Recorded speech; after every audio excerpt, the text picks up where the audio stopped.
Hello everyone, आज है हमारा lecture number 7 of chapter number 2 functions of management. Chapter का एक्सप्लेनेशन हमने ऑलरेडी ख़त्म कर लिया है। अब आज हम करने वाले हैं क्वेश्चन आंसर सेशन। चलिए स्टार्ट करते हैं बच्चों। सबसे फर्स्ट है हमारा क्वेश्चन नंबर 1A। अब यहाँ पे select the correct option and rewrite the sentence. Correct option हमें सिलेक्ट करना है। The functions of management start with dash function. सारे ही जो फंक्शंस हमने पढ़े उसमें से कौन सा सबसे फर्स्ट रहेगा? Starts with planning. हमेशा प्लानिंग फर्स्ट होगा, उसके बाद ही सारे फंक्शन आएंगे। Now second is the functions of management and with. ख़त्म कहाँ पे होगा? हमने वो भी पढ़ लिया है। ख़त्म होगा कंट्रोलिंग पे, सबसे लास्ट फंक्शन रहेगा controlling. Now third is dash sets out standard for controlling. कहाँ पे हम स्टैंडर्ड सेट करते हैं कंट्रोलिंग के? At the time of planning. Planning में हम सेट करेंगे स्टैंडर्ड्स कंट्रोलिंग के। ठीक है, तो ये हमारा हो गया थर्ड। अब आगे बढ़ते हैं। Organisation function is important for execution of plans which have been prepared by dash management. अभी प्लान्स हमेशा कौन सा बनाया, कौन सा मैनेजमेंट बनाएगा? टॉप लेवल, मिडल लेवल या लोअर लेवल? तो यहाँ पे आएगा टॉप लेवल। हमेशा टॉप लेवल मैनेजमेंट प्लान्स बनाएंगे। Now next is dash is the function which supports to activate the plan with the help of employees. चलिए, कौन सा फंक्शन है जो एक्टिवेट करवाता है प्लान को? तो वो आएगा डायरेक्टिंग। हमने सारी चीज़ ला दी है, रिसोर्सेस आ गए हैं, स्टाफिंग फंक्शन कर लिया, लेकिन प्लान को अकॉर्डिंगली काम चालू कहाँ पे होगा? डायरेक्टिंग में होगा। Now next is dash is the function of execution according to plan and organisational structure. देखिए, अब कौन सा फंक्शन है? Dash is the function of execution according to plan and organisation structure. तो वहाँ पे आएगा हमारा directing. Now next is dash arranges the work in such a way that minimum conflicts are raised. चलिए, अरेंज की बात की है यहाँ पे, तो वहाँ पे आएगा कौन सा आएगा? हमारा कोऑर्डिनेटिंग आने वाला है।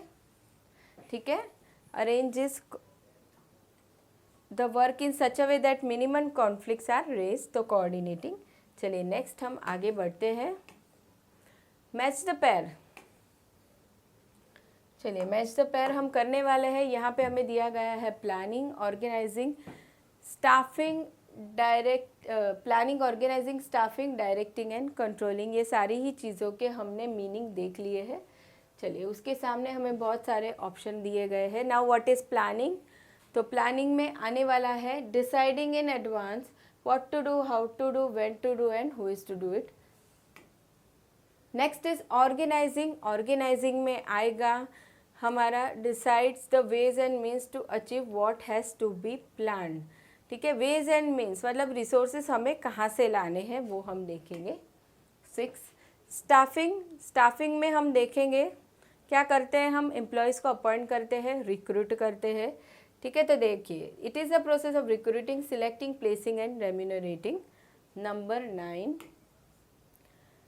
क्लियर है यहाँ तक। अब आगे आने वाला है हमारा directing. Now what is directing? यहाँ पे हम क्या करते हैं?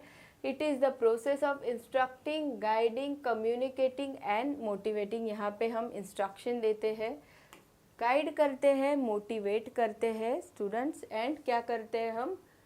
रेम्यूनरेट करते हैं। अब आएगा coordinating. What is coordinating? Coordinating में हमारा आने वाला है it is an integration and synchronisation of all of the efforts of the group. सब साथ में लाते हैं हम सबके एफर्ट्स को। नंबर 2।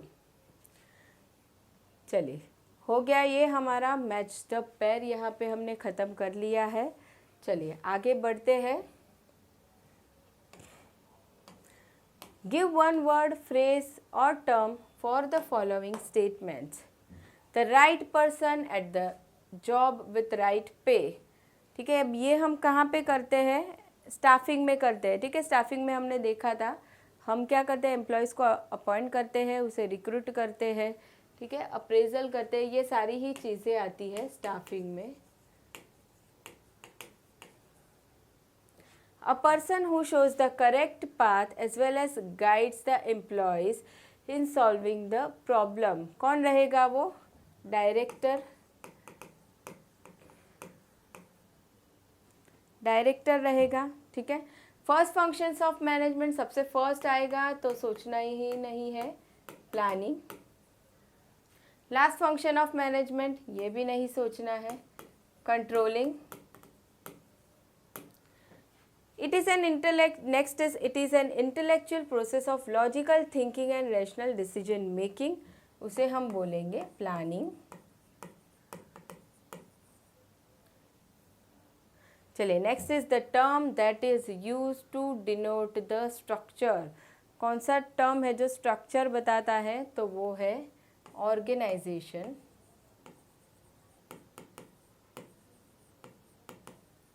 ऑर्गेनाइजेशन का मतलब क्या होता है? एक स्ट्रक्चर जो बिजनेस का बनता है वो। Now next is it is the process of attracting, recruiting, selecting, placing, appraising and remunerating the people. ये तो सबसे इजी है, हमें पता है ये क्या है, staffing.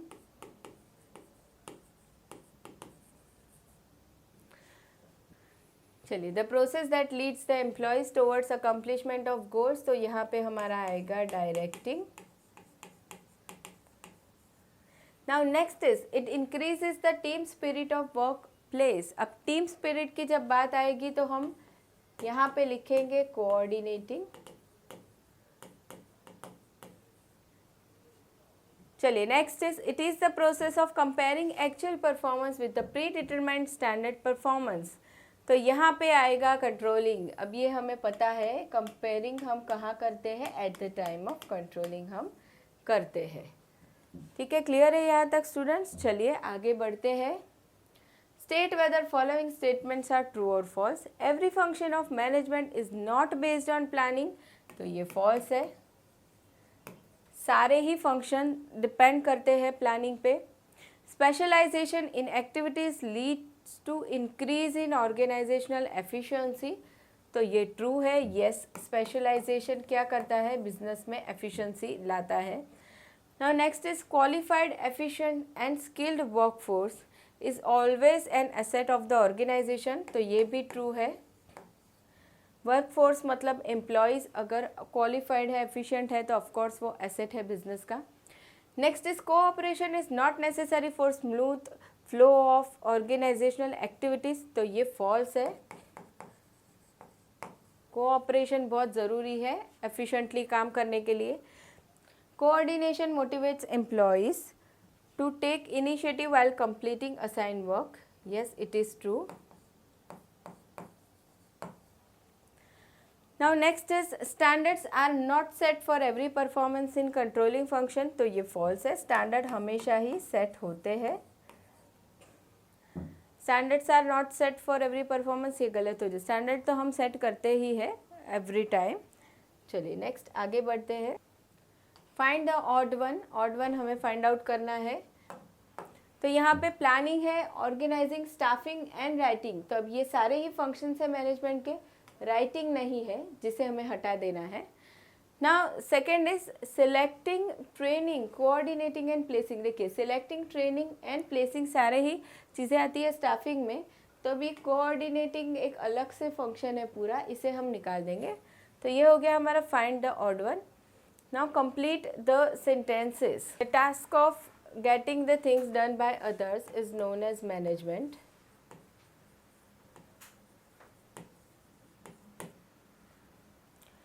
Next is the function of manager, start planning.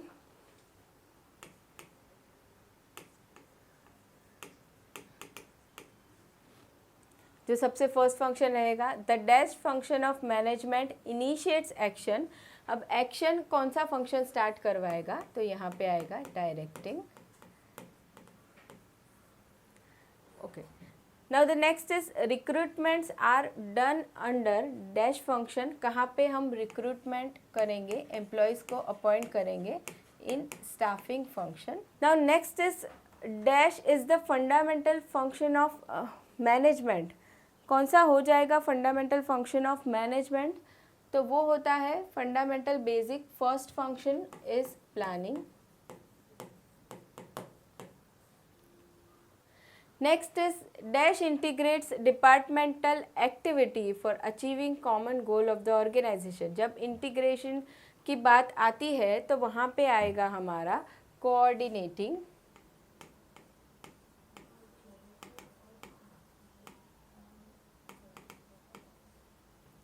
Okay. The next is dash is the last function of management. सबसे लास्ट कौन सा रहेगा? कंट्रोलिंग। फर्स्ट और लास्ट में तो सोचना ही नहीं है, हमें पता है फर्स्ट प्लानिंग है, लास्ट कंट्रोलिंग है, ठीक है। नेक्स्ट आगे बढ़ते हैं। Select the correct option from the bracket. Select the correct option. Now first is planning is detail programme of present, future और पास्ट कोर्स ऑफ एक्शन। तो प्लानिंग में हम क्या करते हैं? हमेशा फ्यूचर के बारे में सोचते हैं। Now directing is responsibility of manager, worker और पीपल एट ऑल लेवल। तो डायरेक्टिंग कौन करेगा? हमेशा मैनेजर करेगा, तो यहाँ पे आएगा manager. Now next is qualified, efficient and skilled workforce is always an liabilities, assets और एक्सपेंसेस ऑफ द ऑर्गेनाइजेशन। तो यहाँ पे आएगा एसेट। चलिए ये हो गया हमारा select the correct option from the bracket. Now next is answer in one sentence. यहाँ पे एक एक सेंटेंस में हमें बताना है क्या होता है। What is management, what is planning, staffing, directing, controlling, ये सब हमने पढ़ा है। स्टूडेंट्स आपको एकदम शॉर्ट में एक सेंटेंस में ही बता देना है, 1 मार्क के लिए ये क्वेश्चन आपको आएंगे। नाउ नेक्स्ट हम देखेंगे correct the underline word and rewrite the following sentence. Factors of business environment are always fix. तो ये फ्लेक्सिबल आएगा। बिजनेस में सारे ही फैक्टर्स चेंज होते रहते हैं, कोई भी फिक्स नहीं होता है। Now staffing is concern with machines, नहीं, staffing concern with human resource, human being से रिलेट करता है ये। Directing is a function of comparing actual performance with the predetermined performance. तो नहीं, डायरेक्टिंग नहीं, कंट्रोलिंग फंक्शन में ये चीज़ हम करते हैं। Okay, next is coordination helps to maximise the wastage of resources and controls the cost of work. तो maximise नहीं, यहाँ पे आएगा minimise. Now next is controlling measures are rigid to some extent. तो कंट्रोलिंग मेजर्स रिजिड नहीं होते हैं, वो फ्लेक्सिबल होते हैं।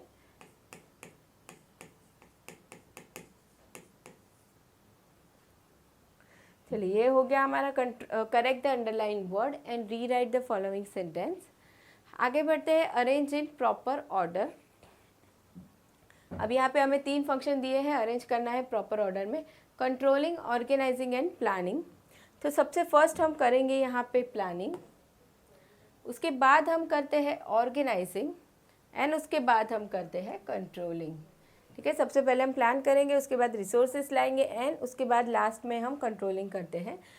नाउ सेकंड में डायरेक्टिंग, कोऑर्डिनेटिंग, स्टाफिंग। अब इन तीनों में से हम कौन सा करेंगे? स्टाफिंग पहले आएगा, उसके बाद डायरेक्टिंग आएगा एंड उसके बाद हम कोऑर्डिनेट करेंगे सारे ही लोगों में। चलिए ये हो गया अरेंज इन प्रॉपर ऑर्डर। चलिए आगे बढ़ते हैं। Next, explain the following terms और कॉन्सेप्ट्स। सबसे पहला है मैनेजमेंट, देन उसके बाद प्लानिंग, ऑर्गेनाइजिंग, स्टाफिंग, डायरेक्टिंग। अब ये आएगा 2-2 मार्क्स के लिए, तो इसको आपको एटलीस्ट 2 पॉइंट्स में एक्सप्लेन करना है। ठीक है, हमने लेक्चर में किया है डिटेल में, तो आप प्रेफर कर सकते हैं। चलिए अब आगे बढ़ते हैं। यहाँ पे case study. Study the following case और situation and express your opinion. अब सबसे फर्स्ट केस स्टडी में हमें दिया है mister Ram, an emerging entrepreneur. Mister Ram है, एक एंटरप्रेन्योर है, इमर्जिंग मतलब नया बिजनेस स्टार्ट किया है। Has design a structure of his business organisation by taking into consideration the required resources such as land, money, machinery, workforce, etc. for his new business। ठीक है, इन्होंने क्या किया है, सारे ही रिसोर्सेज कौन कौन से चाहिए होंगे वो सोच के उन्होंने प्लानिंग किया है। नाउ ही appointed mister Shyam as a manager, mister Shyam को मैनेजर बनाया है। Mister Ram has assigned the responsibilities such as recruitment, selection, training and development and to determine the remuneration employees to Mr. Shyam.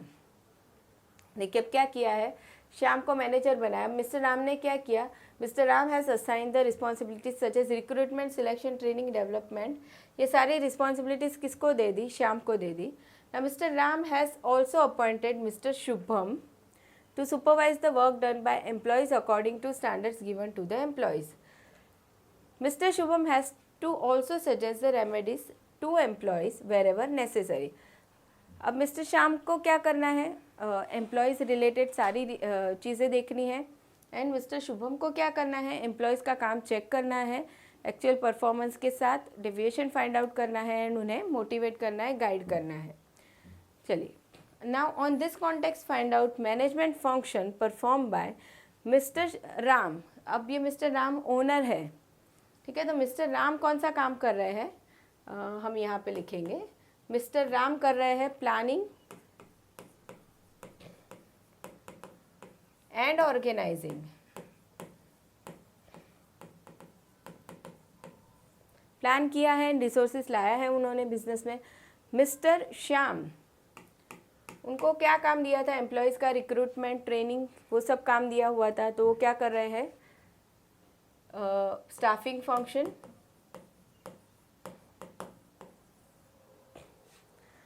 चलिए नेक्स्ट इज मिस्टर शुभम। अब mister Shubham को क्या काम दिया है, एक्चुअल परफॉर्मेंस देखना है, उन्हें कंपेयर करना है, तो वो करेंगे कंट्रोलिंग,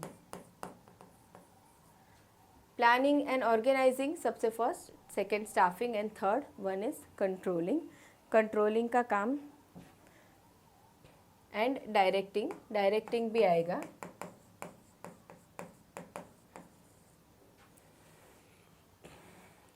देखिए यहाँ पे वो लोग क्या कर रहे हैं, सुपरवाइज भी कर रहा है काम शुभम एंड चेक भी कर रहा है, तो कंट्रोलिंग भी आएगा एंड डायरेक्टिंग भी आएगा। चलिए नेक्स्ट आगे बढ़ते हैं सेकेंड केस स्टडी की तरफ। In XYZ company mister Lele gives instructions to employees working under him, provides guidance and motivates them for their best performance. On the other hand, Mr. Syed takes efforts to harmonize the work done by employees of different departments while achieving organizational goal. Now, Mr. Desai is looking after the arrangement of required resources to business organization. Now, mention the name of employee engage in following function. Now, सबसे first organization, direction and coordination. अब यहाँ पे क्या हो रहा है, XYZ company है, mister लेले का काम क्या है, इंस्ट्रक्शन देना एम्प्लॉयज़ को, वर्किंग अंडर हिम, ठीक है, गाइडेंस देना, मोटिवेट करना, तो इनका काम हो जाएगा डायरेक्शन का। Now on the other hand mister Syed क्या कर रहे हैं, सबका काम देखिए, एफर्ट सबके हार्मोनाइज करा रहे हैं, तो वो हो जाएगा coordination activity. Now and mister Desai is looking after the arrangement of required resources, तो ये रिसोर्सेज देख रहे हैं, तो ये हो जाएगा ऑर्गेनाइजेशन का काम कर रहे हैं मिस्टर देसाई। चलिए तो सबके आंसर हम लिखते हैं। ऑर्गेनाइजेशन कौन कर रहा है, मिस्टर देसाई। डायरेक्शन का काम कौन कर रहा है, इंस्ट्रक्शन कौन दे रहा है, मिस्टर लेले। एंड उसके बाद नेक्स्ट कोऑर्डिनेशन कौन कर रहा है, तो mister Syed.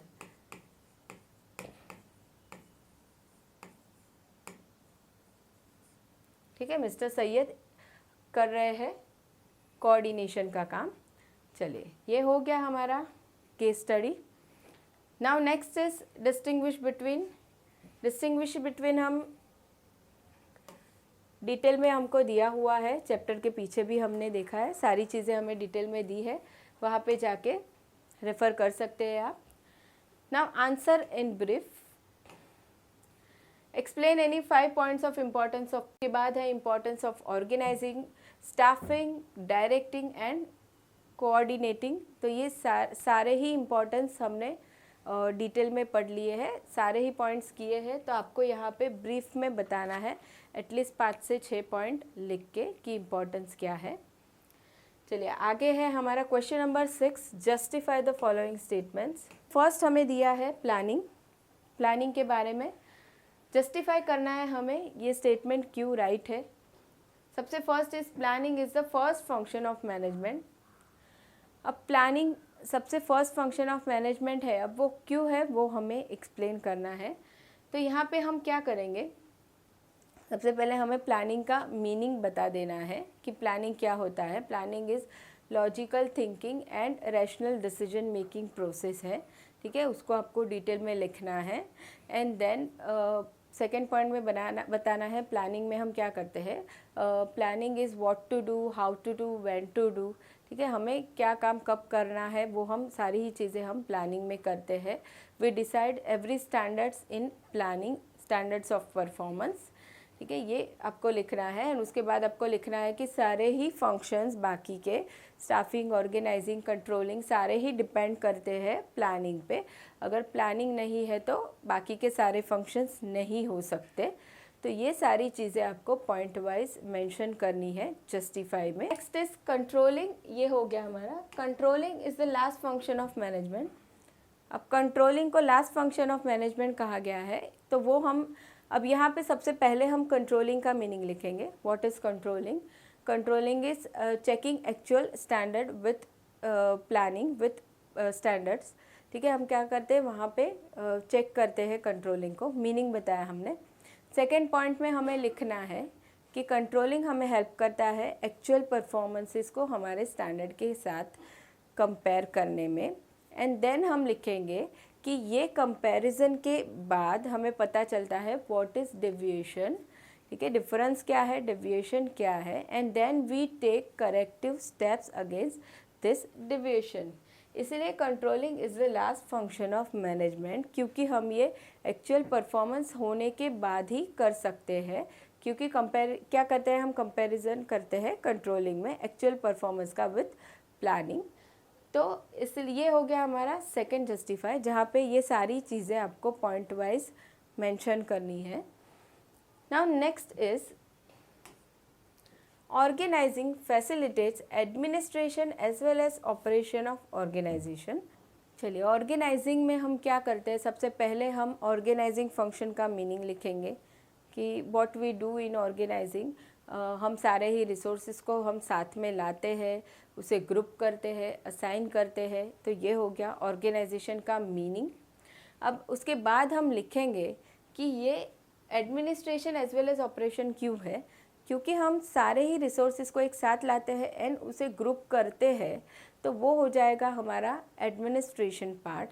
And then third point में हमें लिखना है कि ये जो हमने ग्रुप किए हुए हैं रिसोर्सेज को, वो हम अलॉट करते हैं रिस्पेक्टिव एम्प्लॉयज़ को, असाइन करते हैं, ठीक है। एंड उसके बाद आपको लिखना है फोर्थ पॉइंट में कि यहाँ पे एक्चुअल ऑपरेशन स्टार्ट होते हैं फिर जब हम रिसोर्सेज को अलॉट कर देते हैं एम्प्लॉयज़ को, तब, ठीक है। इसीलिए इसे ऑर्गेनाइजेशन को administration as well as operation activity भी इसमें इन्वॉल्व होती है। तो ये हो गया हमारा third justify the answer. Now next is right person at right job with right pay is basic principle of staffing. अब यहाँ पे हम क्या करेंगे, सबसे पहले स्टाफिंग का मीनिंग लिख देंगे। स्टाफिंग में क्या होता है, क्या करता है मैनेजर। स्टाफिंग में होता है रिक्रूटमेंट होता है एम्प्लॉय का, सिलेक्शन होता है, ठीक है, रेम्यूनरेशन उसे हम देते हैं, अप्रेजल करते हैं, प्रमोशन देते हैं, ये सारी ही चीज़ें की जाती है स्टाफिंग फंक्शन में, ये हम लिखेंगे। उसके बाद हमें लिखना है कि स्टाफिंग में राइट पर्सन हम प्लेस करते हैं राइट जॉब पे एट राइट पे। उससे क्या होता है, एम्प्लॉय की एफिशिएंसी बढ़ती है, एम्प्लॉय को मेंटल सेटिस्फेक्शन रहता है एंड वो बहुत अच्छे से एफिशिएंटली काम करता है बिजनेस में। एंड उसके बाद आपको लिखना है अगर राइट पर्सन राइट प्लेस पे राइट पोजीशन पे काम कर रहा है तो उससे क्या होता है, ऑर्गेनाइजेशन की एफिशिएंसी बढ़ती है, बिजनेस आगे जाता है, मार्केट में सक्सेस होता है, ठीक है, एंड उसकी वजह से गुडविल बिजनेस की बढ़ जाती है। तो ये हमें मेंशन करना है, सारे ही पॉइंट वाइज हमें लिखने हैं एक्सप्लेनेशन। अब उसके बाद आने वाला है coordination between different functions and all level of management is the essence of organizational success. चलिए यहाँ पे हम क्या करेंगे, सबसे पहले कोऑर्डिनेशन का मीनिंग लिखेंगे। कोऑर्डिनेशन में क्या होता है, मैनेजर सारे ही डिपार्टमेंट्स का या सारे ही डिपार्टमेंट के एम्प्लॉयज़ के एफ़र्ट को एक साथ लाता है, एक साथ इंटीग्रेट करने की ट्राई करता है, सबके एफ़र्ट्स एक साथ लाता है ताकि बिज़नेस स्मूथली चल सके। ये कोऑर्डिनेशन का मीनिंग हो जाता है। अब हमें आगे लिखना है कि अलग अलग लेवल पे भी जो टॉप लेवल, मिडिल लेवल है या मिडिल लेवल, लोअर लेवल है, इन सब के बीच में भी कोऑर्डिनेशन होना बहुत ज़रूरी है।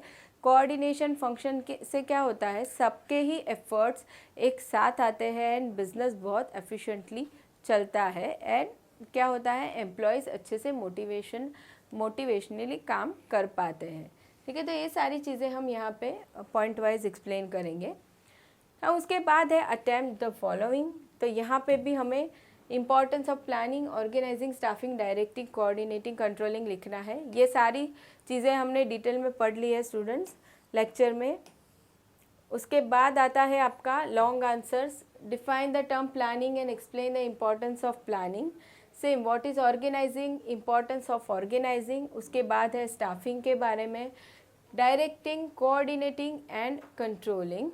तो यहाँ पे लॉन्ग आंसर्स में आपको क्या करना है, मीनिंग लिखना है, रिस्पेक्टिव जो भी फंक्शन आपको दिया गया है उसका डेफिनेशन लिखना है, मीनिंग विद डेफिनेशन, एंड सारे ही पॉइंट्स इम्पॉर्टेंस के आपको डिटेल में एक्सप्लेन करने हैं पॉइंट वाइज लिख के। ठीक है, क्योंकि ये आपका लॉन्ग आंसर रहेगा। चलिए, तो ये हमारा यहाँ पे क्वेश्चन आंसर सेशन ख़त्म हो गया है स्टूडेंट्स। मिलते हैं नेक्स्ट लेक्चर में जहाँ पे हम स्टार्ट करेंगे chapter number 3। Thank you so much. कोई क्वेश्चन हो तो आप बता सकते हैं कमेंट सेक्शन में। Bye everyone.